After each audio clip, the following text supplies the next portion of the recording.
ব্রেকআপের পর আমার কিছুদিন মন খারাপ ছিল, কিন্তু যেদিন বছরের প্রথম বৃষ্টি এলো সেদিন বৃষ্টিতে ভিজতে ভিজতে ভেবেছি সব দুঃখ কষ্ট ধুয়ে মুছে ফেলবো। ঠিক তখনই তোমার সঙ্গে দেখা। তোমাকে দেখে আমারও প্রথম মনে হয়েছিল তুমি আমার জীবনের পারফেক্ট মানুষ। তাই আমাদের গল্পের শেষটা এভাবে হবে, 1 বছর আমরা কেউ কারোর সাথে কোনো যোগাযোগ রাখবো না। হ্যাঁ, যদি এই 1 বছরে আমরা কেউ ফিল করি চোখের আড়ালে থেকে আমাদের ভালোবাসা কমেনি, উল্টো অনেক গুণ বেড়ে গেছে, তাহলে বুঝবো তুমি আমার জন্য আর আমি তোমার জন্য পারফেক্ট। এই পাগলামিটা করা খুব প্রয়োজন। যদি 1 বছরে তোমার বা আমার কারো মনে হয় ভালোবাসা কমে গেছে, তাহলে সে এখানে আসবে না। আর যদি কেউ না আসে তাহলে তাকে কেউ খুঁজবো না। তবে 1 বছর পর ঠিক এই সময়ে ঠিক এইখানে আমাদের দেখা হবে। আর যদি পারফেক্ট না হই তাহলে দেখা হবে না।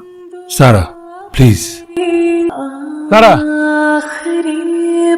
প্লিজ গো না। শাওন, আমি এক্সাইটেড। তোমাকে কতটা ভালোবাসি এটা পরীক্ষা দেওয়ার একটা সুযোগ পেলাম। ঠিক আছে, তাহলে আমিও তোমার মতো এক্সাইটেড। আসি। সারা, শাওন প্লিজ। তুমি কি একটা বার জোরে ধরে আমি? না।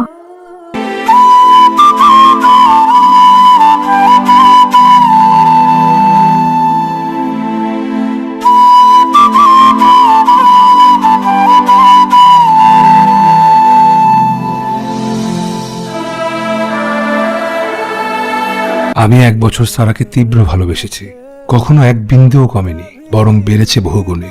কিন্তু সারা কখন আসবে? বিকেল হয়ে গেল প্রায়। তার মানে সারা আমাকে ভুলে গেছে। ও যদি আমাকে তীব্র ভালোবাসতো তাহলে আজ ছুটে আসতো। আমি যেভাবে আবেগ পুষে রেখেছি, সারা সেটা পারেনি। অনেক সুন্দর গল্পের এই নাটকটি দেখার জন্য আপনাদেরকে অনুরোধ করলাম। আশা করি নাটকটি আপনাদের অনেক ভালো লাগবে। নাটকের লিংক ডিসক্রিপশন বক্সে দেওয়া আছে। ভিডিওটি ভালো লাগলে একটা লাইক দিন এবং সাবস্ক্রাইব করে আমাদের পাশেই থাকুন। ধন্যবাদ।